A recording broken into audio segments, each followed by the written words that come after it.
இந்த நிகழ்ச்சிக்கு குடும்பத்தோடு வந்திருக்கக்கூடிய கழகத்தின் உடன்பிறப்புகளே,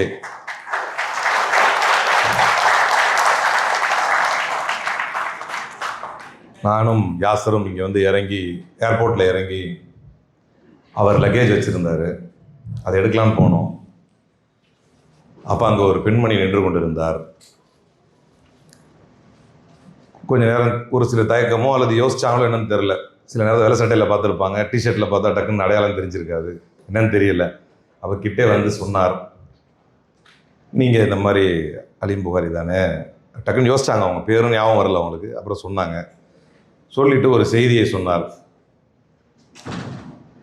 டெய்லி நாங்களாக வாலண்டரியாக பார்க்குற வீடியோஸில் வந்து உங்களுடைய ஈவினிங்கில் உட்காந்து பார்ப்பார் எங்கள் வீட்டுக்கார். அவங்க பேர் வந்து சகோதரி வித்யா சம்பத் என்று சொன்னார். அப்போ அவர் சொன்னார், என்னுடைய கணவர் இந்த கட்சியினுடைய தோல்வி, குறிப்பாக கழகத் தலைவர் வெற்றி வாய்ப்பை தவறவிட்டது அவரால் ஏற்றுக்கொள்ளவே முடியாத மிகப்பெரிய ஒரு மனநிலை நெருக்கடிக்கு சென்று விட்டார் என்று சொன்னார். அவங்களும் இந்த மீட்டிங்கை நாங்கள் கேள்விப்பட்டோங்கிறது அதெல்லாம் ஒரு பக்கம். இப்படிப்பட்ட ஒவ்வொரு உணர்வாளருடைய உணர்வின் கடைசி உயிர் மிச்சம் இருக்கும் வரை எந்த கொம்பானாலும் திராவிட முன்னேற்ற கழகத்தை தொட்டுக்கூட பார்க்க முடியாது என்பதைத்தான் இந்த வரலாறு சொல்கிறது. நீரோ ரோம் பற்றி எறிந்த போது பிடில் வாசித்த மன்னனுக்கு பேர் நீரோ. தமிழ்நாடே பற்றி எறியும் பொழுது போட்டோ ஷூட்டுக்கு போஸ் கொடுக்கின்ற இந்த ஹீரோ. இதுதான் இன்றைக்கு தமிழ்நாட்டினுடைய நிலை. ஏனென்றால் இப்போ எல்லாரும் சொல்றாரு, சும்மா வரல திமுக காரங்க, சும்மா வரல அப்படின்னு. முத்தமிழறிஞர் கலைஞர் முதலாக கல்விக்கூடத்திற்கு சென்ற போது நீ படிக்கவே கூடாது என்று சொன்னார் அவருக்கு வாத்தியாராக இருந்த கஸ்தூரி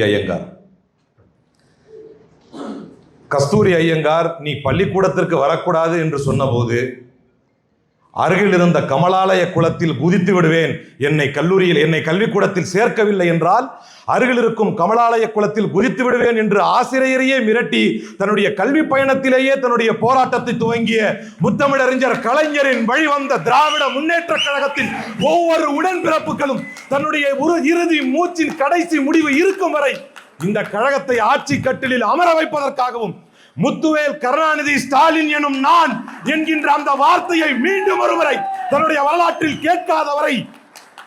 ஏனென்றால் என்னிடத்தில் கேட்டார்கள், ஏன் இவ்வளவு உணர்ச்சி வசப்படுகிறீர்கள் என்று கேட்டார்கள். நான் சொன்னேன், முத்துவேல் கருணாநிதி ஸ்டாலின் எனும் வார்த்தை அது வார்த்தை அல்ல, it is not a word, it is an emotion என்று சொன்னேன். அது ஒரு வாசகம் அல்ல, அது வார்த்தை அல்ல, அது உணர்ச்சி என்பதை தெரிந்து கொள்ளுங்கள். ஏனென்றால் இந்தியா முழுக்க நான் மேதா பட்கரோடு பயணப்பட்டிருக்கிறேன். சமூக சேவகி மேதா பட்கர் அவர்களோடு மத்திய பிரதேசத்தில் இண்டோருக்கு போனாங்க. மத்திய பிரதேசம் பயணப்பட்டிருக்கிறேன், உத்தரப்பிரதேசம் பயணப்பட்டிருக்கிறேன், மகாராஷ்டிரா பயணப்பட்டிருக்கிறேன், குஜராத் பயணப்பட்டிருக்கிறேன். எல்லா மாநிலத்திற்கும் பயணப்பட்டு தான் இந்த மண்ணில் ஒரு மகத்தான தலைவரை நாம் பெற்றிருக்கிறோம். நம்முடைய கழக தலைவரிடத்திலே கேட்டார்கள், 2021 தேர்தலுக்கு முன்னால சன் டிவியில் ஒரு நிகழ்ச்சி வந்தது. அதிலே மாணவர்கள்லாம் இருந்தாங்க. அப்படி மாணவர்கள்லாம் இருக்கும்போது அவர்கிட்ட கேட்டாங்க, உங்களுக்கு இருக்கிறதுலேயே ரொம்ப வேதனையான விஷயம் எது அப்படின்னு கேட்டாங்க. அப்போது அவர் சொன்னார், முத்தமிழறிஞர் கலைஞர் இந்த உலகை விட்டு பிரிந்து விட்டார். அவருக்கு அடக்கம், அவரை தன்னுடைய அண்ணனின் அருகில் அடக்கம் செய்யப்பட வேண்டும் என்று அவர் விரும்பினார். ஆனால் அப்போது தலைவர் பேசுனதை நீங்க பார்த்திருப்பீங்க நினைக்கிறேன் நிறைய பேர். ஆனால் அப்போது இருந்த எடப்பாடி பழனிசாமியின் ஆட்சி அதை மறுத்து விட்டது. அதுக்கு அவங்க அனுமதிக்கல. நாங்கள் சட்ட போராட்டம் செய்தோம். அதை சொல்லிவிட்டு கடைசி நொடியில தலைவர் இப்படி கையை வச்சுக்குவார், நாங்க நல்ல வேளையா நீதிமன்ற தீர்ப்பு வந்தது, அடக்கம் செய்யலாம்னு. இல்லை என்றால் உங்களுக்கு ரொம்ப பாதிச்ச விஷயம் என்னன்னு கேட்குறாங்க மாணவர்கள். அப்படி ஒரு கால் அப்படி அந்த தீர்ப்பு வரல அப்படின்னா என்ன நடந்திருக்கும்னு எனக்கு தெரியல என்று சொல்லி அப்படியே ஒரு குழந்தையை போல் அழ ஆரம்பித்தார். இந்த தமிழ் மண்ணில் ஒரு தலைவர் தான் மரணித்த பிறகும் தனக்கான உரிமையை போராடி பெற்ற ஒரு தலைவர் இந்த மண்ணில் இருந்தாரே ஆனால் அது முத்தமிழறிஞர் கலைஞர் என்பதை வரலாறு ஒருபோதும் மறக்கார்.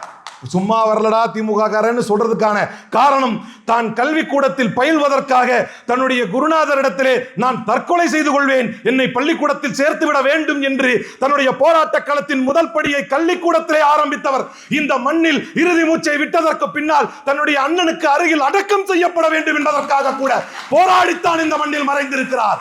ஒரு சிறு தோல்வியோ சிறு சறுக்கலோ சிறு தோல்வி இந்த திராவிட முன்னேற்ற கழகத்தின் உடன்பிறப்புகளை முடங்கிய செய்துவிடும் என்று நினைப்பவன் முட்டாளாக இருப்பான். ஒரு அடிப்படைக்கு தாண்டி நின்றால் அவன் தற்கொலையாக இருப்பான் என்று வரலாறு தெரிந்து கொண்டு நாமோ இங்கு காவேரி தண்ணி வர வேண்டும் என்று இப்ப சமீபத்தில் இப்பதான் பிரச்சனை. காவேரி தண்ணிய கூட்டு வரணும். இங்க சம்பந்தப்பட்ட அமைச்சர் யார்? எனக்கு தலைவனை இட்டுன்னு போறதான் தெரியுமே தவிர, அதான் நான் சொன்னேன், ஏண்டா நீங்க எல்லா சட்ட போராட்டம் அதை லிஸ்ட்ல தனியா சொல்றேன், பின்னால லாஸ்டா முடிக்கும் போது சொல்றேன். ஆனா ஷார்ட்டா முடிச்சிருவேன், டோன்ட் வரி. இல்லையா? எங்க விட்ட அப்போ இட்டுன்னு போறது. நான் சொன்னா இப்ப இந்த கரூர்ல இறந்து போனவர்களுக்கு நம்முடைய வருத்தங்கள், நம்முடைய சங்கடங்கள் அவங்க குடும்பத்திற்கு இருக்கு. இறப்பு என்பது இட்ஸ் an irreparable loss. அது எந்த விதத்திலும் ஈடு செய்ய முடியாத ஒரு இழப்பு. ஆனா கொண்டு போய் வேலையை கொடுத்தாங்க. அப்போ நான் கேட்டேன், இந்த விசக்கசிவு பட்டு இறந்தாங்க இல்லையா திருவள்ளூர்ல, மீஞ்சூர் பக்கத்துல, அப்படி இறந்தவர்களுக்கு 2 லட்சம். ஆனா போனவெல்லாம் யாரு? தன் குடும்பத்திற்காக, பிழைப்பிற்காக, even he put him under vulnerable conditions. ஒரு ஆபத்தான சூழ்நிலையை கூட தன்னை போட்டுட்டு அவன் எதுக்கு போனான் அப்படின்னா, குடும்பம் இருக்குது, விசக்கசை வந்தாலும் பரவாயில்லன்னு குடும்பத்தை பார்க்க போனான். அவனுக்கு 2 லட்சம். உன்னை பார்க்க வந்தவனுக்கு கவர்மெண்ட் வேலை. அப்போ நான் சொன்ன, அவன் சரியா தான் ஃபாலோ பண்றான் அவன் கட்சிக்காரன். ஏன்னா புசியானந்த் சொன்னார் ஒரு வாட்டி, நான் சொல்லிட்டேன், ஏப்பா உன் வேலையும் வேணாம், உன் சம்பளமும் வேணாம், உன் இன்கிரிமெண்ட்டும் வேணாம், என் தலைவன் முகத்தை பார்த்து. அப்ப என்ன கடை தான் இருக்கிறான், வேலையும் வேணாம், சம்பளமும் வேணாம், எதுவும் வேணாம், என் தலைவனை பார்த்தா போதும், செத்தா அவனுக்கு கவர்மெண்ட் வேலை வேணும், சம்பளம் வேணும், குடும்பம் வேணும், பொறுப்பா போய் செத்தானா அவனுக்கு 2 லட்சம் காசு. இந்த ஆட்சியின் அவலத்தை எங்கு போய் சொல்வது? இவ்வளவு ஒரு கொடூரமான காலகட்டத்தில் தான் எனக்கு இது ஒரு விதத்தில் இந்த தோல்வியை சீரியஸ்லி அப்லோட் திஸ் லாஸ். இந்த தோல்வியை நான் கொண்டாடுகிறேன். காரணம் என்னவென்றால், கழகத்தின் அடிப்படையில் இருக்கும் பல பேருக்கு கூட வேதனையான விஷயம் என்னவென்றால், அண்ணா என்றால் யார், அவருடைய போராட்ட வரலாறு என்றால் என்ன, கலைஞர் என்றால் யார், அவருடைய போராட்ட வாழ்க்கை என்றால் என்ன, இந்த நம்முடைய சமகாலத்தில் வாழக்கூடிய முத்துவேல் கருணாநிதி ஸ்டாலின் என்றால் யார், அவருடைய போராட்ட வாழ்க்கை என்ன, அவருடைய அரசியல் பின்னணி என்ன, அவர் செய்த தியாகங்கள் என்ன, அவரை ஒப்பிட்டு பார்க்க முடியாத அளவுக்கு இந்தியாவிலேயே இன்றைக்கு வாழக்கூடிய ஒரு தலைவர் இல்லை என்பதை இந்த இளம் தலைமுறையினர் படித்து பார்ப்பதற்கும் தெரிந்து கொள்வதற்கும் ஒரு வாய்ப்பு இளம் தலைமுறையினருக்கு இந்த தோல்வி தான் கொடுத்துச்சு. வேதனை தான். என் தாய் அழுதார். நான் பிரான்ஸ்ல நிக்கிறேன் இன்னைக்கு, எனக்கு தெரியும் ஏதோ ஒரு சங்கடம் உறுத்திக்கிட்டே இருந்துச்சு. என்னடா இது ஒரு மாதிரியா இருக்கு. இந்த டிபேட் அன்னைக்கு கூப்பிடுவாங்க, ரிசர்வ் பண்ணிடுவாங்க, காலைல 8 to 9, 10 to 11, இங்கே வாங்க சார், அங்கே வாங்க சார். நான் யாருக்கும் வரலைங்க, நான் டிராவலில் இருப்பேங்கன்னு சொல்லிட்டேன். எனக்கு ஓரளவு சங்கடம் இருந்துச்சு, அப்ப ஒரு உறுத்தல் இருந்துகிட்டே இருந்தது. பிரான்ஸில் இருந்தபோது இதுல ஏர்போர்ட்ல நிக்கிறேன், என்னுடைய தாய் என்னை அழைத்தார். ஃபஸ்ட்டு இன்னொருத்தர் அழைச்சாரு, அவரை சொல்லக்கூடாது, அதனால் என்னுடைய தாய் அழைத்து சொன்னார், என்னடா ஸ்டாலின் தோத்துட்டாராம் இல்லடா அப்படி. இப்போதும் அதை நினைத்து பார்க்க முடியாத வேதனையை ஒவ்வொரு நேர்மையுள்ள இந்த மண்ணின் மகத்துவத்தை புரிந்த நியாயமுள்ள இந்த திராவிடத்தால் பலன் பெற்ற நீதி, நேர்மை, நியாயம் கடைசி துளி உள்ளத்தில் ஒட்டி இருக்கும் ஒருவனால் தலைவரின் தோல்வியை ஏற்றுக்கொள்ள முடியாது. உலக வரலாற்றில் எத்தனையோ வெற்றிகள் கொண்டாடப்பட்டிருக்கலாம், எத்தனையோ வெற்றிகள் பறைசாற்றப்பட்டிருக்கலாம். உலகத்திலேயே அரசியல் களத்தில் ஒரே ஒருவருடைய தோல்விதான் அடுத்த நாளே வேதனையோடு நினைவு கூறப்பட்டது என்றால் அது வரலாற்றில் முத்துவேல் கருணாநிதி ஸ்டாலின் எனும் மகத்தான தலைவரின் தோல்விதான் என்பது வரலாறு. ஏன்னா சுத்தி பார்த்தா எந்த இடத்துலையுமே இன்னைக்கு பிரச்சனைகள் என்ன? நீங்கள் நீட் விவகாரத்தை எடுங்க, நீட் விவகாரத்தை எடுங்க. 2010 யார் விழிப்பதற்கு முன்பும் நான் விழித்துக் கொள்கிறேன் என்று ஒரு பழமொழி உண்டு. 2010 மன்மோகன் சிங் அவர்களோடு சேர்ந்து ஆட்சியில் பங்கில் இருக்கிறோம். இந்தியாவில் எல்லா மாநிலமும் ஏற்றது நீட்டை. அது ஒரு பிரச்சனையே இல்லை, அவங்களுக்கு அது ஒரு பிரச்சனையாவே தெரியல. யாரும் அதை அப்ஜெக்டும் பண்ணல, அது ஒரு பிரச்சனையாவும் தெரியல. எல்லா மாநிலமும் நீட்டை ஏற்றது. 2010 நீட்டை ஏற்க முடியாது என்று சொல்லி மன்மோகன் சிங்கிற்கு கடிதம் எழுதியவர் முத்தமிழறிஞர் கலைஞர் என்பது வரலாறு போற்றும் செய்தி. மருத்துவ கல்லூரிகள் உச்சநீதிமன்றத்தை நாடியது. மருத்துவ கல்லூரிகள் உச்சநீதிமன்றத்தை நாடியது. எல்லா பெட்டிஷனரும் நான் சுப்ரீம் கோர்ட்ல ஒரே ஒரு மாநிலம் மட்டும்தான் உச்சநீதிமன்றத்தை நாடியது. தமிழ்நாடு மட்டும்தான் உச்சநீதிமன்றத்தை 2013 நீட்டுக்கு எதிராக நாடியது. முத்தமிழறிஞர் கலைஞர் மட்டும்தான் 2013 நீட்டுக்கு எதிராக உச்சநீதிமன்றத்தை நாடினார். மற்றவங்க எல்லா பெட்டிஷனர் எல்லாமே சுப்ரீம் கோர்ட்ல மெடிக்கல் காலேஜஸ். ஆனா ஒரே ஒரு ஸ்டேட் மட்டும் தான் ரெப்ரசன்டட் பை ஸ்டேட் ஒண்ணுதான், அது முத்தமிழறிஞர் கலைஞர். 2013 உச்சநீதிமன்றத்தில் நீட்டுக்கு எதிரான முழு தடையை பெற்றது தமிழ்நாடு என்றால் அதுதான் வரலாறு. ஆனா 2016 அதை விட கான்ஸ்டிடியூஷனல் பெஞ்சுக்கு போய் அதை நீட் தடையை நீக்கினாங்க. ஆனால் வரலாறு நெடுக அதை எதிர்த்து வந்தவர்கள் திராவிட முன்னேற்ற கழகத்தினர். ஆனால் இன்றைக்கு சிலர் துரோகிகள் கையிலே, சில இன துரோகிகள் கையிலே, அரசியலுக்காகவும் ஆசைக்காகவும் அந்த மக்களை தவறாக வழிநடத்தக்கூடிய இன துரோகிகளின் கையிலே ஆட்சி கிடைத்திருக்கிறது. அவர்கள் தங்கள் வசதிக்கேற்றார் போல் அனிதா இறந்தது போது என்னுடைய சொந்த தங்கை இறந்ததை போல் வாடினேன் என்று சொல்லிவிட்டார்கள். ஆனால் இப்போது இறந்த ஒருவரை பற்றியும் வாய் திறக்கவில்லை. Irony died 1000 times. நகைமுடன் என்று ஒன்று உயிரோடு இருந்தால் அதுவே 1000 முறை இறந்து போகும், அதுவே தூக்கு போட்டு செத்து போயிடும் இவர்களுக்கு முன்னால். அப்படிப்பட்ட அரசியல் ஆதாயத்திற்காக இவ்வளவு கேவலமாக நடக்கக்கூடிய ஒரு கும்பல் மேகதாதுவுக்கு எதிராக தொடர் சட்ட போராட்டங்களை நடத்தி உச்ச நீதிமன்றத்தில் மேகதாதுவுக்கு எதிராகவும் கர்நாடகாவில் இருந்து தண்ணீரை பெறுவதற்காக கலைஞரிடம் ஆரம்பித்து எம்ஜிஆர், ஜெயலலிதா என்று யாராக இருந்தாலும் சட்ட போராட்டத்தின் வாயிலாக தண்ணீரை தமிழகத்திற்கு தந்தே ஆக வேண்டும் என்று ஒரு தீர்ப்பை பெற்ற ஒரே தலைவர் முத்தமிழறிஞர் கலைஞர் என்பது வரலாறு. ஆனா இன்னைக்கு நேற்று ட்வீட் போட்டிருக்கான் பாத்தீங்களா, என்ன பேசுறதே தெரியாம உளறிக்கிட்டு இருக்கிறான், போடுறான் ட்வீட். நீங்க ஆக்டிவா இருந்தா அதான் நடந்திருக்குமா? சாயங்காலத்துக்கு மேல யார் இன்ஆக்டிவா போவான்னு உங்களை கேட்டாதான் தெரியும். போலீஸ்ல பேசுவேன் அடிக்கடி, அவங்க சொல்லுவாங்க ஜெயலலிதா அம்மா இருந்தாங்கன்னா இன்னைக்கு வந்தாங்கன்னா வருவாங்க, நாங்கள் கான்வாய் நிற்போம்ல போலீஸ் பாதுகாப்பு, இன்னைக்கு வந்தாங்கன்னா வருவாங்க, இல்லைன்னா இல்லை. இவர் பெல் அடித்த மாதிரி 10 மணிக்கு வருவார், 4 மணிக்கு போயிடுவார். எங்களுக்கு தலைவலியே கலைஞரோடும் ஸ்டாலினோடும் தான் என்று சொன்னார் ஒரு போலீஸ்காரர். ஏன்னு கேட்டேன், என்ன தலைவலி உங்களுக்குன்னு. திடீரென்று நடுராத்திரியில் கிளம்பி வருவார் கலைஞர், திடீரென்று நடுராத்திரியிலே கிளம்பி வருவார். இதுதாங்க ஆட்சி. ஓட்டு சூட்டை போட்டு வெள்ளிக்கிழமை ஆனால் வேட்டி சட்டை போட்டு போறது ஆட்சி அல்ல, அது காட்சி. அது ஆட்சி அல்ல, அது காட்சி. இன்றைக்கு நீங்கள் பல பேர் நினைக்கலாம் நாம் துவண்டு விட வேண்டும், துவண்டு போயிருவோமோ, கஷ்டமா இருக்குதோ என்று நினைக்கலாம். இதையெல்லாம் அன்றே கணித்த முத்தமிழறிஞர் சொன்னார், ஆனது ஆகட்டுமே, இந்த ஆட்சி தான் போகட்டுமே. மகுடமின்றி வாழ முடியாத மனிதர்களா நாம்? சிசுவாக பிறக்கும் பொழுதே சிம்மாசனத்துடனா பிறந்தோம், சீதை வில்லுடன் பிறந்தது போல். கொற்றக்கொடையா கொள்கையா எது வேண்டுமெனில் கொள்கையை விட்டு பிழைக்க வேறு நபர் பாரு என்போம். கொற்றக்கொடையா கொள்கையா எது வேண்டுமெனில் கொள்கையை விட்டு பிழைக்க வேறு நபர் பாரு என்போம். ஆட்சி வரும் போகும் நிலை என்று, ஆட்சி வரும் போகும் நிலை என்று ஐயா அண்ணா வகுத்த கொள்கை மாறாது, வாழும் நிலையாக. எனவே ஆட்சியில் இருப்பினும் இல்லாதிருப்பினும் தன்மானம் உயிரின மதிப்போம், தமிழர் இனமானம் என்றுவே காப்போம். இதுதான் முத்தமிழறிஞர் கலைஞர் நமக்கு விட்டு சென்ற வரலாறு. 3.5% இடஒதுக்கீடு உலகத்தில் எந்த தலைவனும் சிந்திக்காதது. நீங்க ஸ்கிரீன்ல பார்த்தேன், உண்மையிலே நான் எப்பெல்லாம் கிளாப் தட்டினேன்னா எனக்கு என்னையே அறியாமல் ஒரு புலகாகிதம். இந்தியாவில் எந்த தலைவரும் சிந்திக்காத ஒன்று பிரச்சனைக்குள்ளாக்கப்படாத இடஒதுக்கீடு. எல்லா மாநிலத்திலும் இருந்தாலும் அங்கெல்லாம் சிக்கல் இருக்கு.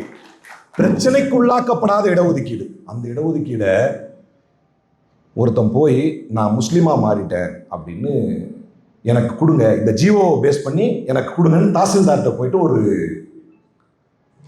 மனு கொடுக்குறான். தாசில்தார் முடியாதுங்கிறான். அவன் கோர்ட்டுக்கு வரான். கோர்ட்டு எதை விசாரிச்சிருக்கணும்? இந்த ஜிஓ படி தர முடியுமா முடியாதான்னு சொல்லியிருக்கணும். ஆனால் அந்த ஜிஓவை எடுங்கிறான் கோர்ட். அந்த ஜிஓவையே ஸ்ட்ரைக் டவுன் பண்ணி அதையே குவாஷ் பண்ணி முடிக்கிற வரைக்கும் வேடிக்கை பார்த்தது இந்த ஆளுகின்ற அரசு, இப்போ ஆளுகின்ற அரசு. உங்க ஏஏஜி என்ன பண்ணிக்கிட்டு இருந்தாரு? 151 மருத்துவ சீட்டு இன்னைக்கு தாராவாத்துட்டீங்க. வலுவான வாதங்களை எடுத்து வைக்கவில்லை. தமிழர் உரிமை பறிபோய் கொண்டிருக்கிறது. சிறுபான்மையினர் உரிமை பறிபோய் கொண்டிருக்கிறது. போராடி பெறப்பட்ட உரிமைகள் கேட்கிறாங்க. முன்னால பண்ண என்ன சொன்னாலுங்க சட்டமன்றம் போடும்போது தமிழ் தாய் வாழ்த்து முன்னால பண்ண என்ன விட்டா கொஞ்ச நாள் போன நேரத்தமா சொல்லுவானுங்க. சுதந்திர தினம் எப்போ வருது? ஆகஸ்ட் 15 14? இல்லை, நான் எதுக்கு கேட்குறேன்னா டைம் 9:30 ஆயிடுச்சு.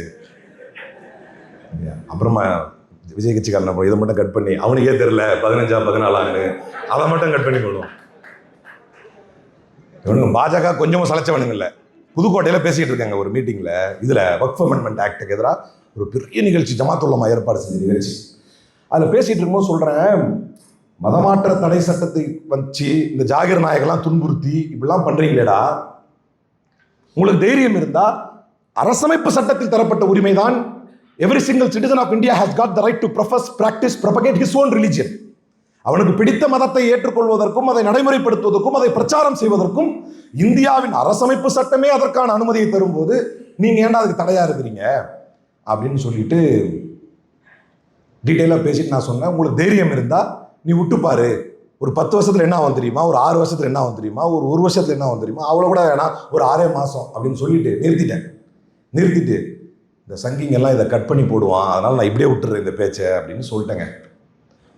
பகல்காமில் குண்டு வெடிச்சு. அதுக்கப்புறமா எங்கேயோ ஒரு சங்கி என்ன பண்ணுறான், எங்கேயோ ஒரு மௌலானா பேசிகிட்டு இருந்ததை போடுறப்ப என்ன டேக் பண்ணி ட்விட்டரில் எடுத்துட்டு வந்து இந்த இவன் பேசியிருக்கான் பாரு 6 மாசத்துல என்ன ஆகும் பாருண்டு, இப்படி தாண்டா போட்டுருவீங்கன்னு நான் பாதியில் விட்டு வந்தேன் அந்த பேச்சை.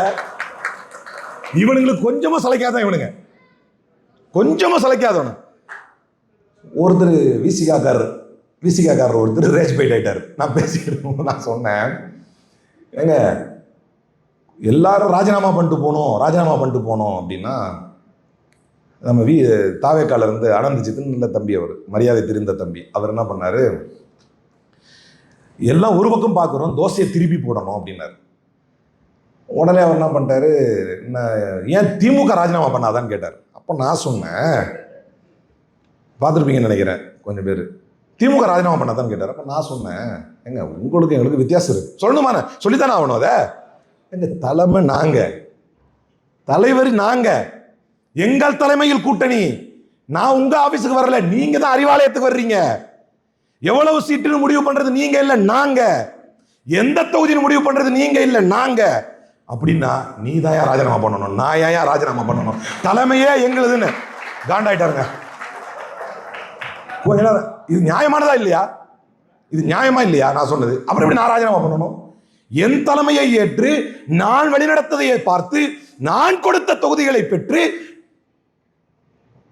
அப்புறம் இன்னொன்று இருக்கு சரியா, இதெல்லாம் முடிச்சு நீ ஜெயிக்கிற, அப்புறம் என்ன ராஜினாமா பண்ணணும்னா என்ன நியாயம்னு கேட்டேங்க. டக்குன்னு எடுத்துட்டானுங்க பழைய ஆயுதம் ஒன்று, தூசி தட்டி ஒரு பழைய ஆயுதத்தை ஒன்று. என்ன சொல்லுங்க, இவர் பண்ணையார் மாதிரி பேசுறாரு, அவங்களுக்கு இதானே எடுத்தோன்னே ஒத்துக்கிடுவாங்க பண்ணையார் மாதிரி. இது அருவருப்பான வாதம், இதை பேசாதீங்க, என்ன நீங்க சொன்னதுக்கு தான் நான் பதில் சொன்னேன் அப்படின்னு. உடனே என்ன பண்ணிட்டா, இது பண்ணையத்தனமான வாதம். அடுத்த தலைவன் வந்தாப்புல ஒரு பாயிண்ட்டுக்கு, விசிகால இருந்து ஒரு எண்டுக்கு வந்தார். அவர் வந்து என்ன சொன்னார்னா, இவர் திமுக என்ன பொறுப்புல இருக்காரு அவர் கேட்கிறாரு. என்ன நான் பண்ணையத்தனமா பேசுறேன்னாமா, இவர் திமுக என்ன பொறுப்புல இருக்காரு, நான் விசிகால 2ஆம் கட்ட தலைவர் அப்படிங்கிறாரு. இது என்னதப்போ, நான் பேசுறது பண்ணையார்த்தனமா இல்ல இது பண்ணையார்த்தனமா? மேடையில வந்து உட்கார்ந்துட்ட பிறகு நான் நோபடியா இருந்தா கூட நீ நானும் சமந்தான் இல்லையா?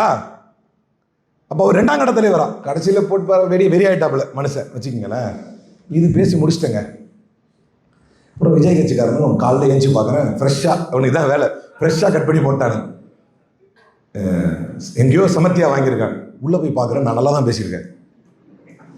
இது என்னடா கட் பண்ணி போட்டு வச்சிருக்கீங்க இதுலன்னு. அப்புறம் நான் அடிக்கடி யோசிக்கிறது, சங்கிகளுக்கு கொஞ்சமும் சளைக்காதவர்கள் இவர்கள், சங்கிகளுக்கு கொஞ்சமும் சளைக்காத கும்பல் இது. சரி, இப்போ பாயிண்ட்டுக்கு வந்துடுவோம். எங்கே விட்டேன்?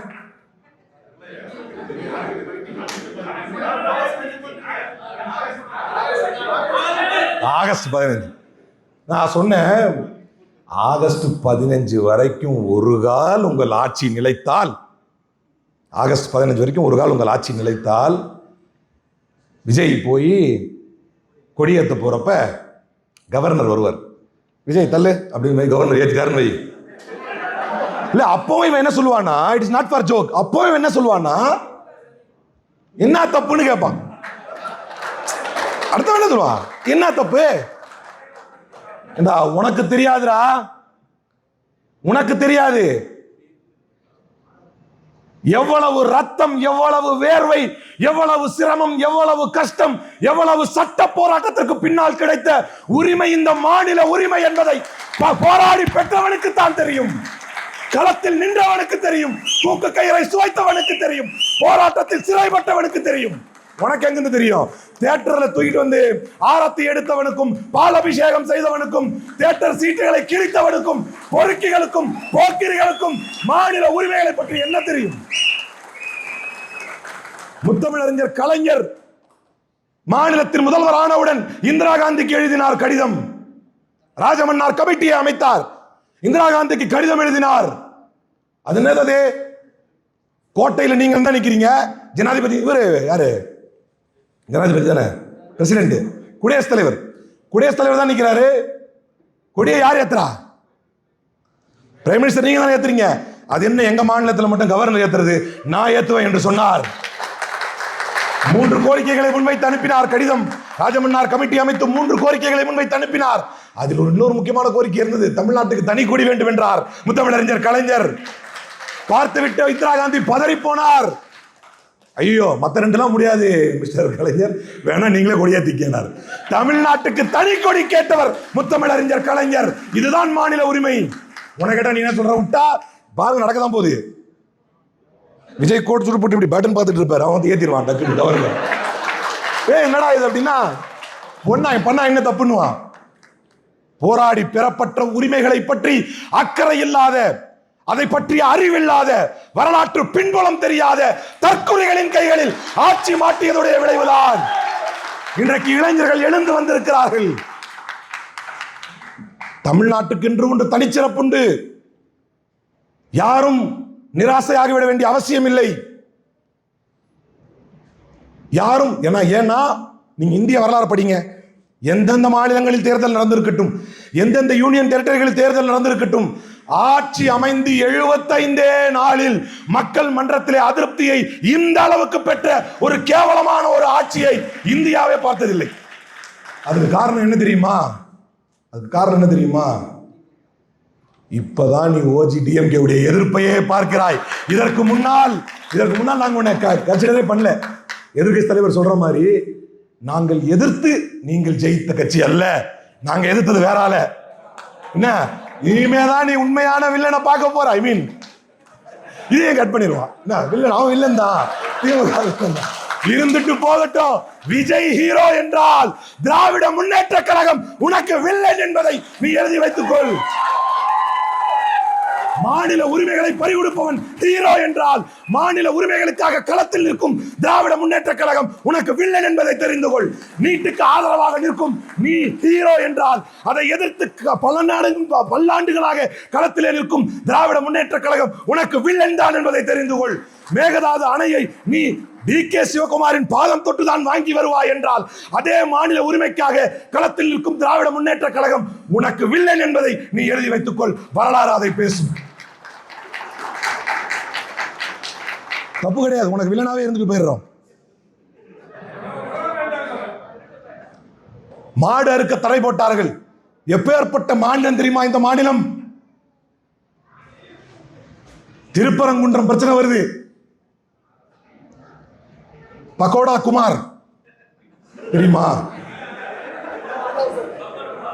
Pakoda Kumar, plumber Kumar, plumber Kumar.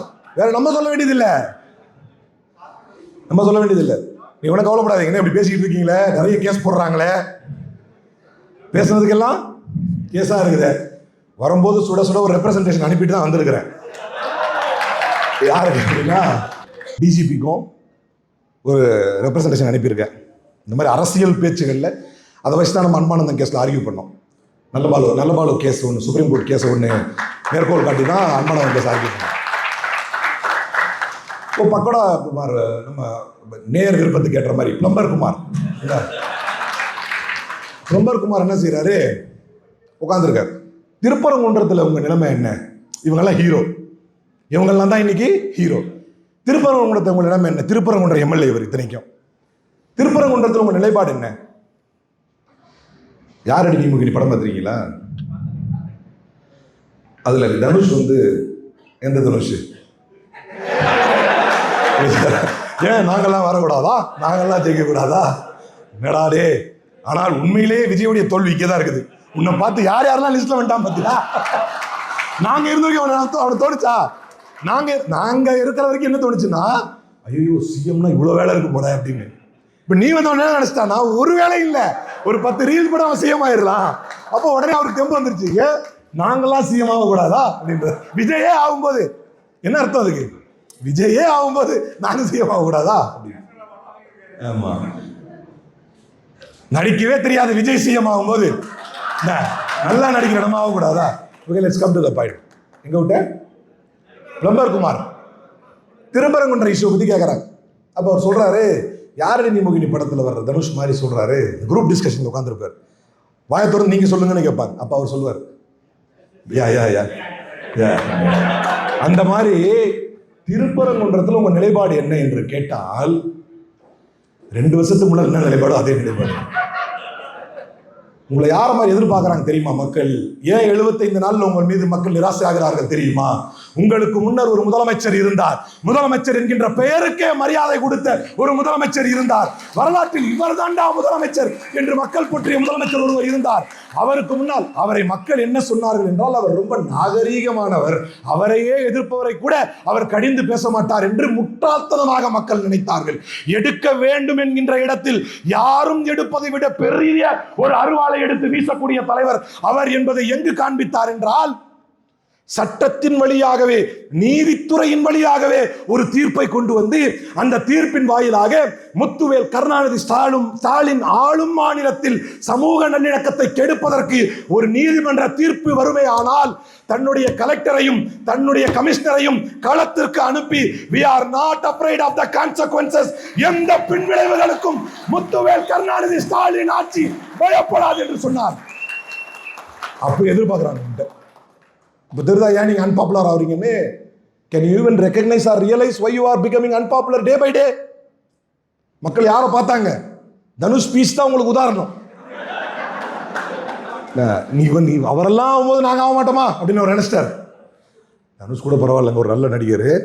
விஷால்,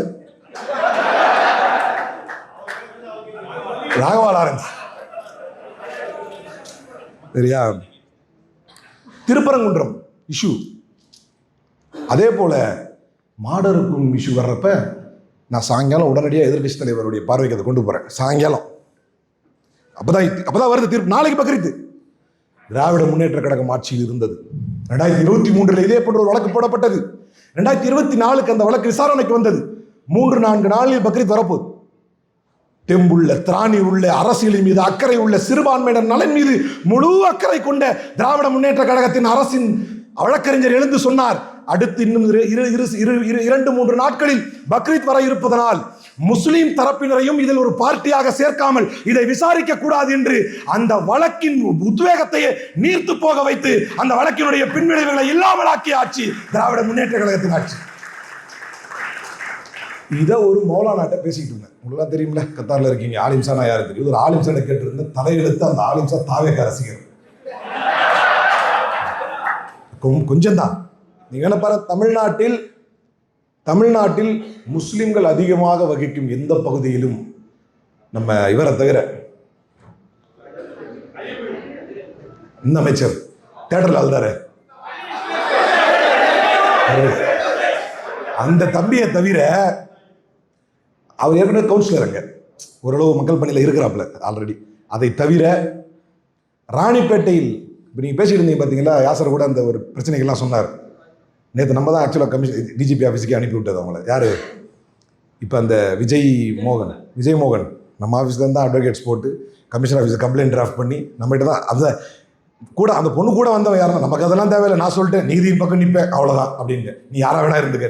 அந்த பொண்ணை கூப்பிட்டு வந்தவன் யாருன்னா அந்த செங்கல் சூழலில் போய் 1 லட்ச ரூபா கேட்டு தூக்கி விட்டாங்களே இப்போ கட்சியில இருந்து ஒரு பிரச்சனை வந்ததில்ல, அவன் தான் கூப்பிட்டு வரான். பிரச்சனை உள்கட்சி பூசல் அது, அவனை நிற்கிறதுக்கு இவன் வேலை பார்க்குறான். அருமையான ஆட்சிடா டேய் வந்தான். சரி நாங்கள் நான் அட்வொகேட்ஸ் அனுப்புகிறோம்பா, தப்பு உனக்கு நடந்திருக்கு, உனக்கு அநீதி நடந்திருக்கு, எந்த நிலையிலேருந்து நாங்கள் அதை எதிர்ப்போம், நீ யாருன்றா எனக்கு தேவையில்லை அப்படின்னு அனுப்பிச்சுக்கிட்டோம். அந்த மாதிரி எதுக்கு சொன்னேன் இதை?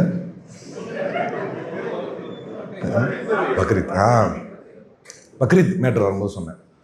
முஸ்லீம்கள் அதிகமாக அந்தமா தாஹிரா அந்த எம்எல்ஏ அதுக்கு எனக்கு ஃபோன் பண்ணாங்க, திராவிடர் நட்பு கழகத்திலிருந்து புட்டு வச்சார். முஸ்லீம்கள் வகிக்கக்கூடிய மேல் விசாரத்திலேயோ கீழ் விசாரத்திலேயோ முஸ்லீம்கள் அதிகமாக இருக்கக்கூடிய பகுதிகளில் முழுக்க மக்கள் திராவிட முன்னேற்ற கழகத்திற்கு தான் வாக்களித்தார்கள். தமிழ்நாட்டில் எந்த முஸ்லிம்கள் அதிகமாக வைக்கக்கூடிய தொகுதியிலும் தாவேகா வெற்றி பெறவில்லை. ஏனென்றால் வரலாற்றில் முஸ்லிம்கள் நன்றி உணர்வோடு இருப்பவர்கள் என்பதை திராவிட முன்னேற்ற கழகத்திற்கு நான் மிகச்சரியாக நேற்றைய முன்தினம் தலைவர் அவர்களை சந்தித்து ஒரு 1/2 மணி நேரம் பேசக்கூடிய வாய்ப்பு கிடைத்தது. அப்போதும் இதைத்தான் சொன்னேன், அவனும் கிடக்குறான முஸ்லீம் லீக் அப்படின்னு தலைவர்கிட்டே சொன்னேன், அவனும் கிடக்குறான முஸ்லீம் லீக். ஏன்னா உண்மையிலேயே தலைமை கழகத்தில் எனக்கு அறிவுறுத்தப்படுகிறது, முஸ்லீம் லீகை பேசாதீங்க, ரொம்ப அடிக்காதீங்க அப்படின்னு. வெறி தாங்க முடியல. ஏன்னா மற்ற யார் வேணா பேசலாம், seriously you have to go through the history. மற்ற யார் கூட பேசிட்டு போட்டோம். திருமாவளவன் பேசுறாருன்னா ஒரு டைம்ல அங்க இருந்தார், அப்புறம் இங்க இருந்தார், அப்புறம் அங்க போனாரு. இப்பவே காலைல 1, மதியானம் 1, சாயங்காலம் 1, ஈவினிங் 1 மாத்தி பேசுறாரு. அவர் மூட் ஸ்விங் அந்த மாதிரி பேசிட்டு இருக்காரு. இப்ப ரைட் வில் லிவிங். ஆனால் முஸ்லிம் லீகை பொறுத்தவரை முஸ்லிம்களுக்கு ஒரு பிரச்சனை என்றால் தலைவர் கலைஞர் முஸ்லிமாக மாறி அந்த பிரச்சனையை பார்ப்பார் என்று சொன்னவரே காதர் மொய்தீன் தானே. அப்பதான் கேட்டேன், நன்றி கெட்ட ஷாஜஹானே. அப்பதான் கரெக்டா ஃப்ரெஷ்ஷா போய் நான் வேற ஏதோ பேசலான்னு தென்காசிக்கு போன உடனே டிவி பார்க்குறேன், 50 வருஷத்தை திமுக அழிஞ்சிருங்கிற ஷாஜஹான் திடீர் விசுவாசத்தில். நான் அப்போ கூட சொன்னேன், ஏதோ அந்த கிருத்திகாவை அமைச்சர் கூட வந்துட்டாங்கன்றதுனால உத்வேகப்பட்டு பேசிட்டேன்னு ஒரு மன்னிப்பு கேட்டு போயிரு. இதை தாவேக்காரன்லாம் கிளாப் தட்டினாங்க, நான் ஏதோ பேசிட்டேன். ஏன்னா முஸ்லிம் சமூகம், குறிப்பாக முஸ்லிம் லீக் கண்ணியமிகு காயிதே மில்லத்தின் வழிவந்தவர்கள், உங்களுக்கு கண்ணியம் வேண்டும், நீதி நியாயம் வேண்டும். காமராஜர் ஆட்சி காலத்தில் நாங்கள் போலீஸ் வேலைக்கு சென்றால் எங்களை 2ஆம் கட்டமாக பார்த்தார்கள். பிரிவினைக்கு பின்னால் முஸ்லிம் லீக் பாகிஸ்தானை பிரித்து விட்டு சென்று விட்டதனால் 7 வயதாக நான் இருக்கும்போது நடந்து சென்றேன், என்னை தலையில் அடித்தார்கள். முஸ்லிம்கள் அரசு வேலைக்கு வர முடியாமல் இருந்தபோது முஸ்லிம்களை அரசு வேலைக்கு சேர்த்தவர் முத்தமிழறிஞர் கலைஞர் என்று சொன்னவர் உங்கள் தலைவர் காதர் மொய்தீன். அது மட்டுமா முஸ்லிம்கள் ஒரு ஹோட்டல் நடத்தணும்னா அப்பெல்லாம் முஸ்லீம் பேரை போட்டு ஹோட்டல் நடத்த முடியாது. வெங்கடாச்சலபதினு ஒரு வேற பேர், இதே பேர் தான் அவர் சொல்றார், வெங்கடாச்சலபதினு ஒரு வேற பேர் போட்டு தான் ஹோட்டலே நடத்த முடியும். அப்படி ஒரு நிலை இருந்த போது அந்த நிலையை மாற்றி முஸ்லிம்களை ஜனரஞ்சகப்படுத்தியவர் அன்றைக்கு வரலாற்றில் இடம்பெற்ற தலைவர் முத்தமிழறிஞர் கலைஞர் என்று சொன்னது காதர் மொய்தீன், முஸ்லீம் லீகின் தலைவர் காதர் மொய்தீன். இதெல்லாம் முஸ்லீம் சமுதாயத்துக்கு செஞ்சது, மறந்துட்டேன். சரி, சமுதாயத்தை உனக்கு சம்பந்தம் இல்லை, ஓகே. லேட்டா தான் புரியுதா? ஏன் ரோட்ல நட, வா பள்ளியாசலுக்கு போலாம், வா. முஸ்லிம் லீக் விஜயுடன் இருக்கலாம், முஸ்லிம்கள் என்றைக்கும் திராவிட முன்னேற்ற கழகத்தினருடன் இருப்பார்கள். தாயுமானவன் என்கின்ற திட்டத்தை பார்த்தால் ஏன் உங்களுக்கு பயம்? சிறுபான்மையினர்களுக்கு அவர் தாயுமானவர், ஏழைகளுக்கு அவர் தாயுமானவர், மாணவர்களுக்கு அவர் தாயுமானவர். சிறுபான்மையினர் உரிமை என்று வந்தால் அவர் அப்ப எதிர்க்கட்சி தலைவர் தான் போராடுறாங்க. இதுல ஷாஹின்பாக்ல போராடுறாங்க. எதிர்க்கட்சி தலைவர் போனார். எதுக்கு போராடுறீங்க? சிஏ, என்பிஆர், என்ஆர்சிங்களுக்கு பயமா இருக்கு. அடுத்து அமையக்கூடிய கழக ஆட்சியில் சிஏஏ, என்பிஆர், என்ஆர்சிக்கு எதிராக தீர்மானத்தை நிறைவேற்றுவேன் என்று சொன்னார். சொன்ன போதே அவர் முதலமைச்சர் ஆனார். முதலமைச்சராய் முஸ்லிம்களுக்கான பாதுகாப்பு உணர்வை உறுதி செய்து காட்டினார். வக்ஃப் அமெண்ட்மெண்ட் ஆக்ட் வந்தபோது சட்டமன்றத்தையே போராட்ட களமாக்கி இன்னைக்கு கேட்கிறார். இன்னைக்கு ஒரு முதலமைச்சர் கேட்கிறார், நான் சத்தமா பேசிக்கலாமா? இல்ல, அது கேட்டுதான் செய்யணும், அது அவை மரபு. என்ன கேட்கிறாரு? ஏன்னா அவங்களாம் போறாங்க, நீ வெறுப்பேற்றுவதற்காக சத்தமாக பேசினாய். அதே சட்டமன்றத்தின் மரபுகளுக்கு உட்பட்டு அதே சபாநாயகரிடம் அனுமதி பெற்று சட்டமன்றத்தை போராட்ட களமாக மாற்றிய வரலாற்றுக்கு சொந்தக்காரர். வக்ஃப் அமெண்ட்மெண்ட் ஆக்டை ஏற்றுக்கொள்ள முடியாது என்று முஸ்லிம்களுக்காக, சிறுபான்மையினருக்காக சட்டமன்றத்தையே போராட்ட களமாக மாற்றிய ஒரு வரலாற்று நாயகன் தான் கருணாநிதி ஸ்டாலின். அப்ப பாயிண்ட் வரும்.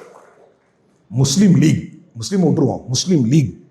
காதர் மொய்தீன் சொன்னார், பிரிவினைக்கு பின்னால் எந்த மாநிலத்திலும் முஸ்லிம் லீகால் தாக்கு பிடிக்க முடியவில்லை, அடிச்சு உடைச்சிட்டான் வடநாட்டில் எல்லாம். தப்பி பிழைத்த மாநிலம் 2. அவர் சொல்றார், தப்பி பிழைத்த மாநிலம் 2. ஒன்று கம்யூனிஸ்டுகளால் கேரளாவில் தப்பி பிழைத்தது, இன்னொன்று திராவிட முன்னேற்ற கழகத்தினால் தான் முஸ்லிம் லீக் தமிழ்நாட்டில் தப்பி பிழைத்தது என்ற வரலாற்றை நீங்களே சொல்லிவிட்டு, ஐயா காதர் மொய்தீனே, தகைசால் தமிழர் விருது கொடுத்து உங்களை அலங்கரித்த எங்கள் தலைவரையும் எங்கள் கட்சியையுமா பார்த்து உங்க ஆளு 50 வருஷத்துல அழிஞ்சிருங்கிறாரு, இது நியாயமா? வரலாறு மாறாது.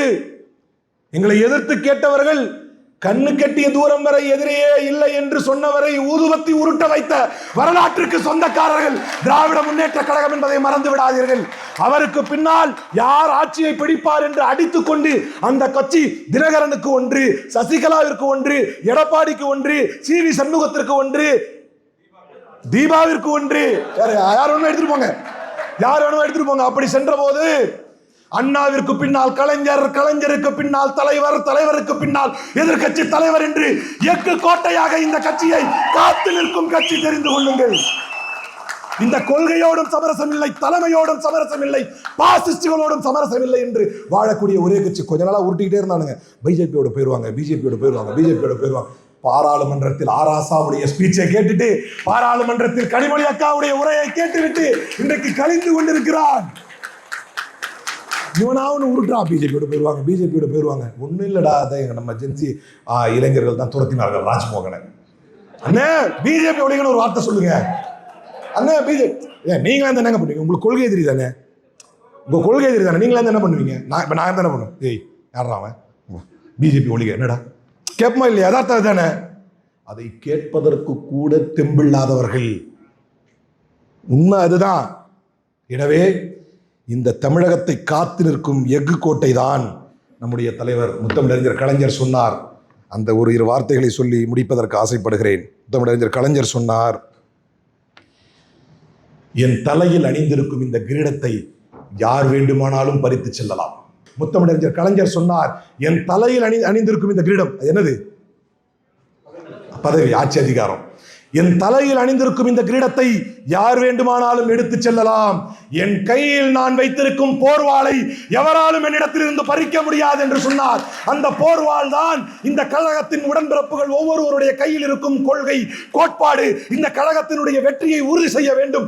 நம்முடைய கழக தலைவரை மீண்டும் ஒரு முறை முத்துவேல் கருணாநிதி ஸ்டாலின் எனும் நான் என்று மீண்டும் ஒரு முறை சொல்ல வைக்கும் வரை கழகத்தின் உடன்பிறப்புகளுக்கு ஓய்வு என்பதே இல்லை. அதிகாரத்தை நோக்கி ஓடுபவன், அதிகாரத்தை சுவைத்து பார்க்க வேண்டும் என்று நினைப்பவன் சந்தர்ப்பவாதிகளாக இருக்கலாம். அதிகாரத்தில் ஒரு பக்கம் நிற்கும் பொழுது அதிகாரத்தை இழந்து நின்றாலும் திராவிட முன்னேற்ற கழகத்தோடு தான் நிற்போம். அதுதான் வரலாறு என்பதை, அதுதான் வரலாற்றில் சரியான பக்கம் என்பதை தான் இது காட்டுகிறது. ஆனால் இன்னும் நாம ஏற்கனவே ஒரு வாட்டி லத்தாசிக்கா இருந்து விட்டுட்டோம். ஒவ்வொருவரும் பிரச்சார பீரங்கிகளாக மாற வேண்டிய கட்டாயம் நமக்கு இருக்கிறது. எவ்ரி சிங்கிள் பர்சன், ஒவ்வொருவரும் களத்திற்கு சென்று, கஷ்டம்தான் ஜாம்பிகளை ஹேண்டில் பண்றது, ஒத்துக்கிற ரொம்ப கஷ்டம். அவன் கடிக்கிறதுக்கு முன்னால சொல்ல வேண்டிய கருத்தை அவன்கிட்ட சொல்லிடு. அவன்கிட்ட போய் ஒருத்தன் போய், டேய் என்னடா மேகதாது, குளத்துல தோத்துட்டீங்கல்ல, ஏய் என்னடா மாநில உரிமை குளத்துல தோத்துட்டீங்கல்ல சார், என்னடா டிகே சிவகுமார் வந்து நீ வராத வந்த எங்காலும் அடிச்சிருவாங்கன்றா, குளத்துல தோத்து டிகே சிவகுமார் கேட்டா கூட்டணி ஆட்சி வேற, இதுல காங்கிரஸோட கூட்டணி வேற. டிகே சிவகுமார் சொல்றாரு, இப்போ எங்க ஆளுங்கெல்லாம் டென்ஷன்ல இருக்கிறாங்க, விஜய் வந்துடுறேன் எந்திரம் போற இந்த பக்கம். நான் என்ன கேட்கிறேன், நீங்க தான் சொல்றீங்க எங்க அண்ணன் அப்படி எங்க அண்ணன் இப்படி, உங்க அண்ணன் ஹீரோ தானே டிகே சிவகுமார், நானே பாத்துக்கிறேன் 200 பேர் அடிப்பேன், நான் ஒரு ஆள் 200 பேர் அடிப்பேன், போக வேண்டியது தானே மேகதாது பிரச்சனை தீர்த்து வைக்கிறதுக்கு. எதையாவது கேளுங்க, என்ன சொல்றான், குளத்துல தோத்துட்டீங்கல்ல, குளத்துல. தோல்வி உற்ற எத்தனையோ பேர் வரலாற்றில், தோல்விகளை கண்ட எத்தனையோ பேர். உங்களுக்கு தற்குறிகளுக்கென்று ஒரு தரமான உதாரணத்தை சொல்ல விரும்புகிறேன். 25 ஆண்டுகள் ஆட்சிதான் செய்தான் முசோலினி, ஆனால் அது மக்களுக்கு எதிரானது, மக்களின் உணர்வுக்கு எதிரானதாக அந்த ஆட்சி இருந்தது. அதே முசோலினியை, மிலானுக்கு ஓடிய முசோலினியை துரத்தி பிடித்தார்கள் கிளர்ச்சியின் மூலமாக ஏற்பட்ட மக்களின் புரட்சி. 25 வருஷம். அவருடைய நண்பர் கிராசியானி சொன்னார், இன்னைக்கு அதானே நடக்குது. கிராசியானின்னு ஒரு ஃப்ரெண்டு அவருக்கு, அவன் வந்து கமாண்டராக இருந்தான். அவன் சொல்கிறான், முசோலினி பக்கத்துலன்னு என்னால் கணக்க கூட முடியாது, பயமாக இருக்கும். கிளாஸ்மேட் இத்தனைக்கும் அவன் சர்வாதிகாரியாக மாறிட்டான். இப்போ ஆயிட்டானுங்கல்ல. டேய் அன்பானந்தா அப்படி என்னடா சொன்னான், நீ சொன்ன எங்க காணோம் அப்படின்னு. அதுக்கு அவன் பதில் சொன்னான். அதுக்கு ஒரு 4 பிரிவு. ஆனால் கோர்ட்டில் பண்ணானுங்க பாருங்க கூத்து. அதுதான் சொல்கிறேன் கோர்ட்டில் பண்ணானுங்க பாருங்க கூத்து. நான் அவன்கிட்ட கேட்டேன், வேறு டிஎஸ்பிகிட்ட கேட்டேன் ஃபைனலாக, எங்க இது வாசல் பார்த்துருப்பீங்கன்னு நினைக்கிறேன் கொஞ்சம் பேர், இது வாசல். நான் முடிச்சுட்டு வந்தோன்னு சொன்னேன். முடிச்சுட்டு அவர் கொஞ்சம் கூல் ஆகிட்டார் தலைவர், ஏன்னா நம்ம தான் ஜெயிச்சிட்டோம்ல அங்கே. இப்போ முடிச்சு வந்துட்டு நான் சொன்னேன், எங்க இது வாசல், இப்போ நான் இதை தாண்டி போய் சரண்டர் கொடுக்க போகிறேன். சரண்டர் நான் கொடுத்துட்டேன்னு வைங்களேன், ஜட்ஜி நான் ஒரு வீட்டுக்காக கூப்பிட்டு போயிடுவார். அவனை எங்கே யார்கிட்ட கொடுப்பாரு, உங்கள் வீடு கொடுப்பாரு. அப்புறம் எது வாசலில் பிரச்சனை பண்ணுறீங்க? என்ன விஷயம் என்னன்னா, முடிக்கணும் அடிக்கணும். ஒரு கால் அப்படி சட்ட நெருக்கடிகளுக்கு உள்ளானால், அடி உதைகளுக்கு உள்ளானால், இந்த கழகம் சந்திக்காத நெருக்கடிகள், பிரச்சனைகள், அடி உதைகள் அல்ல. ஒரு நல்ல விழிப்புணர்வு உள்ள இளைஞனுக்கு வெங்காட்டு சிறைகள், வெண்டிலா அறைகள் என்பதை நாம் புரிந்து கொள்ள வேண்டும். முத்தமிழறிஞர் கலைஞர் பார்க்காத சிறையோ வழக்குகளோ அல்ல. நம்முடைய தலைவர் முத்துவேல் கருணாநிதி ஸ்டாலின் பார்க்காத சிறைகளோ, அழுத்தங்களோ, அடிகளோ, உதைகளோ அல்ல. அழுத்தங்களும் அடிகளும் உதைகளும் தான் ஒரு அரசியல் தலைவனை உருவாக்கும் உரைகள்களாக மாறும். நான் அனந்த அன்பானந்தில் சொன்னேன், காரில் ஏற்றும் போது சொன்னேன், ஒரு 5 நாள் ஜெயிலில் முடிவு பண்ணிக்க, மற்றதை பார்த்துக்கலாம், ரெடியாகி. இல்லைண்ணா நான் பார்த்துக்கலாம், ஆளு கோளாறு, பெரிய கோளாறு என்ன, ஆனால் சரிண்ணா பார்த்துக்கலாண்ணே, போயிடலாண்ணே அப்படின்னு. அப்புறம் போய் எல்லாம் பேசினா, இவனுக்கு எந்த அளவுக்கு இன்செக்யூராக இருக்காங்க. நீங்கள் கவலையே படாதீங்க, இவங்களுக்கு மக்கள் ஆட்சியெல்லாம் கிடையாது. ஒரு சர்வாதிகாரிக்கு இருக்கக்கூடிய அத்தனை இன்செக்யூர் ஃபீலிங் அவருக்கு இருக்குது. ஒரு ஆட்சி செய்கிறத விட்டுட்டு நான் என்ன கேட்குறேன்னா, அந்த அன்னைக்கு அன்பானந்த் ப்ரொடியூஸ் பண்ணுற அன்னைக்கு ஒட்டுமொத்த மாவட்ட நிர்வாகத்தின் காவல்துறை அங்கே தான் இருக்குது. அங்கே ஒரு கொலை நடந்தால் என்னன்னு பார்ப்பேன், ஒரு கற்பழிப்பு நடந்தால் யார்கிட்ட போய் சொல்லுவாங்க, இது என்ன அவ்வளோ பெரிய முக்கியமான கேஸா? ஒன்றுமே இல்லை. அது நான் சொல்ல ஒன்றுமே இல்லைன்னு பெயில் ஆர்டர் கொடுத்த ஜட்ஜே சொல்லிட்டாரு, இது ஒன்றுமே இல்லை, தூக்கிட்டு போங்கன்னு. ஏன்னா முதல் நாள் போகும்போது அவர் சொல்லிட்டார், நீங்கள் சரண்டர் கொடுக்க வந்திருக்கீங்க council, you are at the first stage, what I suggest you is you come to the second stage. In the first stage I will send him to the police custody for 24 hours அப்படின்னா. நான் சொன்னேன், in the vindictive cases when people are arrested for political motives, they are getting harassed, manhandled and beaten by the ruling police அப்படின்னா. no this is my court, I will take care அப்படின்னு police கூப்பிட்டு சொல்லிட்டார். தொட்டிங்க கெட்டிங்க அப்படின்ட்டார். சொல்லிட்டு அப்படியே எழுதி கொடுத்துட்டார். இதை மென்ஷன் பண்ணிட்டார் சரண்டர் ஆர்டர்லேயே. நான் காட்டின நம்ம சைட்டேஷன்ஸ் கொடுத்தது எல்லாத்தையும் மென்ஷன் பண்ணிட்டார். அதையும் போட்டார், போலீஸ் வந்து கௌரவமாக நடத்தணும் அப்படின்னு. அப்புறம் கொடுத்து அனுப்பிச்சாச்சு. அப்புறம் 24 மணி நேரத்தில் வந்துட்டார். வந்த பிறகு ஒசூர் கோர்ட்டுக்கு அவர் வந்துட்டார். அப்புறம் நாங்கள் ஒசூர் கோர்ட்டு அந்த 2ஆம் நாள் ஆர்கியூ பண்ணிக்கன்னு சொல்லிட்டார் இல்லையா. சார் மேட்ரஸ்லாம் எடுத்தால் 2ஆம் நாள் அங்கே போயிட்டோம் ஒசூர் கோர்ட்டில் போய் நின்றா ஏபிபி எந்திரிச்சார், அரசு தரப்பு வக்கீல் எந்திரிச்சு, மெலாட் கர்நாடகா போலீஸ் சாந்திவே அப்படின்னாரு. ஏதோ பெங்களூர் கோர்ட்டுக்கு குண்டுவெடிப்பு கொடுத்துட்டான், குண்டுவெடிப்பு தட்டு கொடுத்து அங்கே ஒரு கேஸ் எஃப்ஐஆர். இவனுங்களே ஏதோ அட்டாமிக் செல்னு ஒன்று இருக்கான், ஒரு ஐடி, யார் பேருக்கு போட்டு யார் வேணா ஐடி கிரியேட் பண்ணிக்கலாம். அந்த ஐடியில் ஒன்று ரெடி தற்கூறிங்கன்னு சொல்கிறேன். இவனுக்கு எவ்வளோ விசத்தனமாக இருக்கானு பாருங்க, விசக்குறிங்க இவனுங்க எப்படி இருக்கானு பாருங்க. ஒரு ஐடியை போட்டு இவனுக்கு வந்து ஏதோ பாம் த்ரெட் பண்ண மாதிரி எந்திரிச்சு சொல்கிறார், ஒரு கர்நாடகா போலீஸ் ஆந்திவேல் இருக்கு. ஜட்ஜு கேட்டார், கர்நாடகா போலீஸ் வரட்டும் வராமல் போட்டோம், இது எனக்கு என்னையா சம்பந்தம் அப்படின்னாரு. அதான் உண்மை, அவர் ஜூரிஸ்டிக்ஷன் வராதுல்ல. அவர் என்ன, நான் டிசைட் பண்ண வேண்டியது இந்த மேட்டருக்கு தான், நீங்கள் போட்டிருக்க எப்பயா இருக்குதான்னு சொல்கிறேன். கொஞ்ச நேரம் கழிச்சு இவருடைய பேங்க் அக்கௌண்ட்லாம் ஃப்ரீஸ் பண்ணணும் அப்படின்னாரு. நான் எந்திரிக்கிறதுக்குள்ள ஜட்ஜு கேட்டார், எதுக்குங்க பேங்க் அக்கௌண்ட்லாம் ஃப்ரீஸ் பண்ணணும், அவன் என்ன தீவிரவாதியா அப்படின்னு. இப்படி பல கூத்துகள். இதை விட்ட உச்சகட்டமாக சரவணன் சார் வந்து இது கூட ஓரளவு கொஞ்சம் கோவமாக பேசியிருப்பாப்புல. ஆனந்த் நம்ம அன்பானந்தம், இந்த வினோத் சூரியகுமார்னு நம்ம உடன்பிறப்பு ஒரு ஆள், பொலிட்டிக்கல் மாப்பிள்ள, ஒன்றுமே இல்லை இப்படி இருப்பதாக சொல்லப்படுகிறது. அதில் ஒன்றுமே இல்லை, இப்படி இருப்பதாக சொல்லப்படுகிறது. 5 நிமிஷம் தாங்க ஆர்குமெண்ட் ஸ்டார்ட் ஆயாச்சு. இப்படி பார்த்தாரு ஜட்ஜு. ஆமாம், இவர் எந்திரிச்சார், பிபி எந்திரிச்சார் டிஸ்ட்ரிக்ட் கோர்ட்டில். இந்தா இது எப்படி இது அது என்னது பேராக்ட் கொடுத்து படித்து பாரு, இதை படித்து பாருன்னார். இதை படித்து பாரு, இந்த செக்ஷன் எப்படி வரும்னு கேட்டார். ஐயோ, என் கூட இருந்த ஒரு ஆள் சொன்னாங்க, இந்த அசிங்கத்துக்கு நான் மாடலேருந்து குறித்து செத்துருவேன். சத்தியமாக சொன்னேன், நான் சொன்னேன், எல்லாமே ஆணையாக சொன்னாங்க ஒரு ஆள். எல்லாமே ஐயோ, இந்த அசிங்கத்துக்கு நான் மாடலேருந்து குறித்து செத்துருவேன்.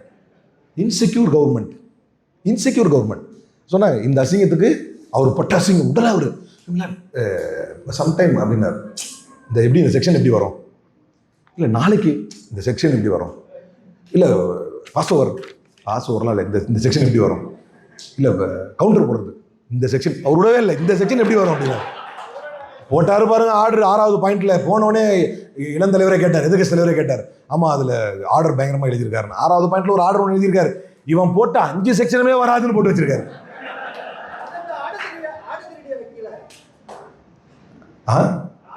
ஆமா, ஒரு இடையில இருந்து நான் காலையில் சாயங்காலத்துலேருந்து பார்க்குறேன், பேசுகிறவங்களுக்கெல்லாம் பாயிண்ட் எடுத்து கொடுத்துட்டே இருக்காரு. அந்த பாயிண்ட் பேசுங்க, அந்த பாயிண்ட் பேசுங்க. என்ன அடுத்து 2 ஒன்றெல்லாம் வக்கீலா போட்டா அப்படி இல்லை. இல்லைங்க, வக்கீல் தொழிலுக்கு ஒரு தர்மம் இருக்கு, நாங்கள் அதை தாண்டி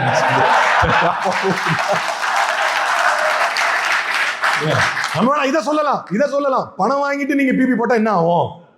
அவன் மெரிட்டோரியஸாக ஆர்கியூ பண்ணுவான். பணம் வாங்கிட்டு போடுறீங்க, 80 கோடிக்கு மேலே வாங்கிருக்கீங்கன்னு உங்களால தான் கம்ப்ளைண்ட் கொடுத்துருக்கு கோர்ட்டில்.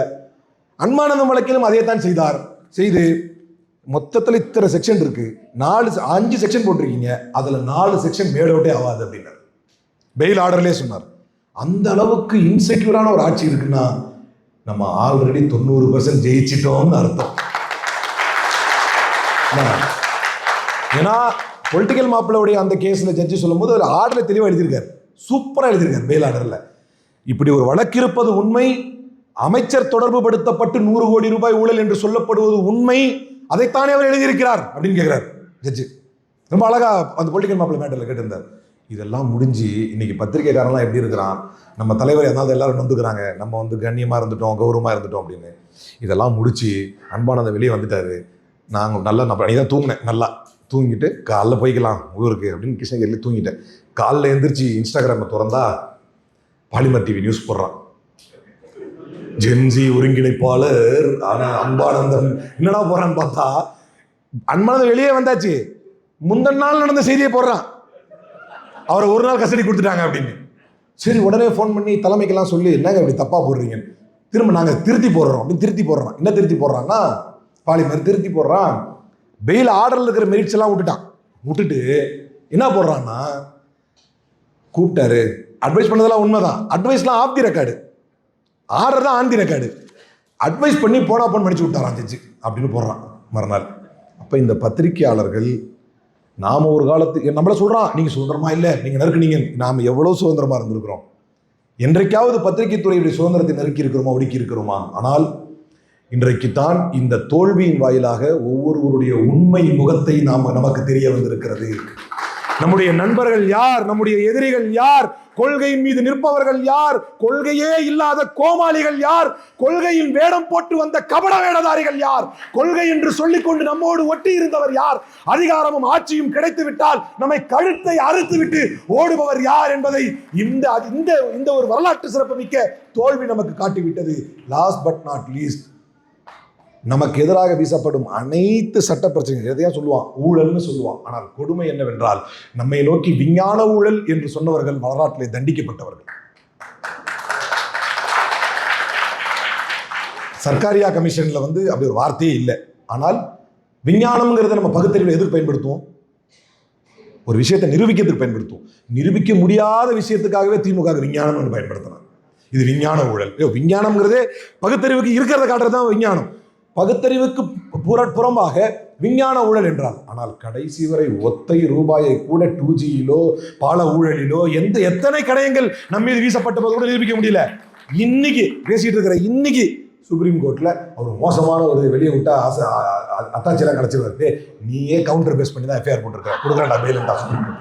செந்தில் பாலாஜி பண்ணிட்டார். எதுலையா ஒன்றில் ப்ரூவ் பண்ணியிருக்கீங்களா? திராவிட முன்னேற்ற கழகத்தை வரலாறு தோறும் பழிவாங்குவதற்கு ஒரு ஆந்தை கூட்டம், ஒரு கழுகு கூட்டம், ஒரு அசிங்கம் பிடித்த கூட்டம், இது நம்முடைய கொள்கைக்காகவே நம்மை சுற்றி சுற்றி வந்திருக்கிறது. நாம் பெருமைப்பட வேண்டும்.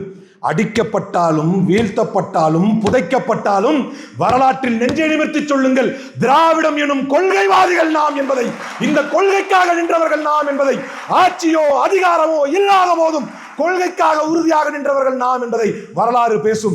நாம் தொடுத்த வழக்கில் டான்சியிலே தண்டிக்கப்பட்டவர் ஜெயலலிதா, பின்னால் தான் உயர்நீதிமன்றத்தில் உச்ச நீதிமன்றத்தில் விடுவிக்கப்பட்டார். டிஸ்ப்ரொபோர்ஷனேட் அசெட்ஸ் வழக்கிலே தண்டிக்கப்பட்டவர் ஜெயலலிதா. இவர்கள் நம்மை பார்த்து ஊழல்வாதிகள் என்று சொல்கிறார்கள்.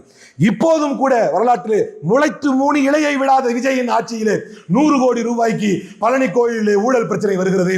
அதை ஒரு அமைச்சரிடத்தில் கேட்டால் அமைச்சர் சொல்கிறார், என் சொந்தக்காரன் யாருக்குமே 2.5 கோடி இருக்கான்னு எனக்கே தெரியல. அது கேள்வி இல்ல ராஜா, இது நடந்ததா இல்லையா, அதுதான் கேள்வி. உன் சொந்தக்காரட்ட காசு இருக்கா இல்லையாங்கிறது கேள்வியே இல்லை, இது நடந்ததா இல்லையா. ஏன்னா நீங்க அந்த எஃப்ஐஆர் எடுத்து பார்த்தீங்கன்னா எவ்வளவு பெரிய கூத்து கோமாளித்தனத்தை செஞ்சிருக்காங்கன்னா, அன்றைக்கு அமைச்சர்கள் 2 பேட்டி தந்தார்கள். பத்திரப்பதிவுத்துறை அமைச்சர், அறநிலைத்துறை அமைச்சர். பத்திரப்பதிவுத்துறை அமைச்சர் சொல்கிறார், இட் கேன் பி கன்சிடர்ட் என்ற வார்த்தை இருக்கிறது நீதிமன்ற தீர்ப்பிலே என்று. ஒரு ரிட் பெட்டிஷன் நீங்க போனீங்கன்னு சொன்னா ஓரளவு மெரிட் இருப்பதாக பார்த்துச்சு நீதிமன்றம். இது என்னன்னு பாருங்கப்பா அப்படின்னா கன்சிடர், டு பி கன்சிடர் அப்படின்னு போட்டுருவாங்க, கன்சிடர் பண்ணுங்கன்னு போடுவாங்க. ஆனால் அப்படி கன்சிடர்னு வரல. அதுல நீங்க ரெஃப்யூசல் ஸ்லிப் கொடுத்திருக்கீங்க, இந்த இடத்தை பதிவு செய்ய முடியாது என்று சொன்னாங்க ரெஜிஸ்ட்ரார், அந்த ரெஃப்யூசல் ஸ்லிப்பையே குவாஷ் செஞ்சு 1 வார காலத்துல இதை பதிவு செய்யணும்னு தீர்ப்பு வந்திருக்குது. அப்ப எவ்வளவு பெரிய ஊழல் இது. ஒரு அமைச்சர் சொல்கிறார் கன்சிடர் வந்திருக்குது, இல்ல 1 வார காலத்தில் இதை பதிவு செய்ய வேண்டும் என்று வந்திருக்கிறது. அமைச்சரும் அமைச்சகமும் விரல் சப்பி வேடிக்கை பார்த்து கொண்டிருந்தீர்களா 100 கோடி ரூபாய் ஊழல் நடக்கிற வரைக்கும்? வியாக்கியானம் பேசுற மக்கள் முன்னால வந்து அதுக்கப்புறம் எஃப்ஐஆர் எடுங்க. எஃப்ஐஆர் எடுத்து படிச்சு பார்த்தா அமைச்சருடைய ஆட்கள் புகார் கொடுத்துருக்காங்க. அந்த புகார்ல என்ன எழுதியிருக்கு, எங்களை பார்ட்டியாவே சேர்க்காம ஹைகோர்ட்ல ஆர்டர் வாங்கி ரெஜிஸ்ட்ரேஷன் போயிட்டாங்க. உடனே அடுத்த வரி, இந்த ஆர்டர் வந்த பிறகு நாங்கள் அப்பீல் போயிட்டோம். உன்னை பார்ட்டியா சேர்க்கல, உனக்கு தெரியலங்கிற, அப்புறம் இந்த ஆர்டர் வந்த உடனே உனக்கு நாலேஜ் வராம அப்பீல் போனியா? நீ எவ்வளவு யாரை முட்டாளாக்குறீங்க. ஆக கண்ணா ஒன்று சொல்றேன், ஊழல் செய்யறது கூட கொஞ்சம் அறிவு வேணும். அந்த அறிவு கூட உங்களுக்கு கிடையாது. நீங்கள் வேண்டும் என்றால் நீங்க ஃபுல்லா முடிச்சிடலாம். நீங்கள் வேண்டுமென்றால் அந்த அறிவை பாஜகவிடம் கேட்டு பற்றி படித்துக் கொள்ளுங்கள், உங்க முதலாளிகிட்ட கேட்டு தெரிஞ்சுக்கங்க. எனவே இந்த அற்புதமான நிகழ்வை ஏற்பட முதலாளி ஏடிஎம்கே ஒன்று கிடையாது. இப்போ அத்தனை ஒரு வாங்கலான்னு பார்க்குறாரு, கொஞ்சமே வேலைக்கு முடிச்சு வாங்கிட்டார்ல. எனவே இல்லை அவரை மாட்டிக்கிட்டார்ல, எல்லாம் மாட்டிக்காம ஊழல் பண்றது பிஜேபி தானே. அவன் எல்லா ஊழலையும் பண்ணிடுவான். கிட்ட போய் நெருங்கி கேட்டா, ஏய் தேசபக்தி இருக்கா அவனுக்குன்னு கேட்பான். இவன் என்ன பண்ணுவானா த நியூ பிஜேபின்னு ஒரு புக் இருக்கு, நளின் மேத்தா எழுதுன புக், நீங்களாம் கண்டிப்பா வாங்கி படிக்கணும். எப்படி மோடியை வந்து அந்த இமேஜை காட்டி வளர்த்தாங்களோ அதே மாதிரி ஏதாவது ஒரு பிரச்சனைனா உடனே கோட் ஷூட் போட்டுரு, அப்படி 2 போட்டோ ஒன்று காட்டு, இப்படி நின்று பாரு, இப்படி திரும்பி பாரு, அப்பா தெரிவார். இப்படி பாரு, அங்கேயும் அப்பா தான் தெரிவார். இப்படி திரும்பி பாரு, அங்கேயும் அப்பா தான் தெரிவார். தமிழ்நாடு முழுக்க நீ எங்கு திரும்பி பார்த்தாலும் அப்பா தான் தெரிவார். சட்டமன்றத்தில் மட்டும் தெரிஞ்சதில்லை. எனவே முத்தமிழறிஞர் கலைஞர் அவர்களின் வார்த்தையை மீண்டும் ஒரு முறை சொல்ல விரும்புகிறேன். ஆட்சியில் இருப்பினும் இல்லாதிருப்பினும் தன்மானம் உயிரென மதிப்போம், தமிழர் இனமானம் என்றுமே காப்போம் என்று கூறி قبل أن أتم أود أن أتقدم بخالص الشكر والتقدير إلى دولة قطر، هذه الدولة التي رحبت بالناس من مختلف أنحاء العالم ووفرت لهم فرصا للحياة الكريمة والعمل. كما أتشرف بأن أرفع أسماء آيات التقدير والاحترام إلى حضرة صاحب السمو الشيخ تميم بن حمد آل ثاني أمير دولة قطر حفظه الله، الذي شهدت البلاد في عهده تقدما ملحوظا واستقرارا وازدهارا. أسأل الله تعالى أن يحفظ دولة قطر وأن يديم عليها الأمن والسلام والرقاء بأن يبارك في شعبها وقيادتها. எல்லாவற்றுக்கும் மேலாக இந்த நாட்டின் அமீரும் சிறப்பான வாழ்க்கையை வாழ்வதற்கும் அவர்களுக்கு மிகப்பெரிய அருளை இறைவன் தருவதற்கும் அதன் மூலமாக இங்கு வந்து பலனடையக்கூடிய இந்தியர்களும் தமிழர்களும் பெரும் பலனை அடைவதற்கும் அந்த வல்ல இறைவனை வேண்டி கேட்டு இங்கு இருப்போரும் நாம் இருக்கும் மண்ணிற்கு விசுவாசமாகவும் நேர்மையாகவும் நடந்து நம்முடைய மண்ணினுடைய மகத்துவத்தையும் எண்ணத்தையும் சிந்தனையும் மனதிலே சுமந்து மீண்டும் ஒரு முறை முத்துவேல் கருணாநிதி ஸ்டாலின் எனும் நான் என்கின்ற அந்த வரலாற்று வாசகத்தை கேட்க வேண்டும். அந்த கேட்பதற்கான நம்முடைய உழைப்பு அமைய வேண்டும் என்று கூறி வாய்ப்பளித்தமைக்கு நன்றி கூறி விடைபெறுகிறேன். நன்றி, வணக்கம்.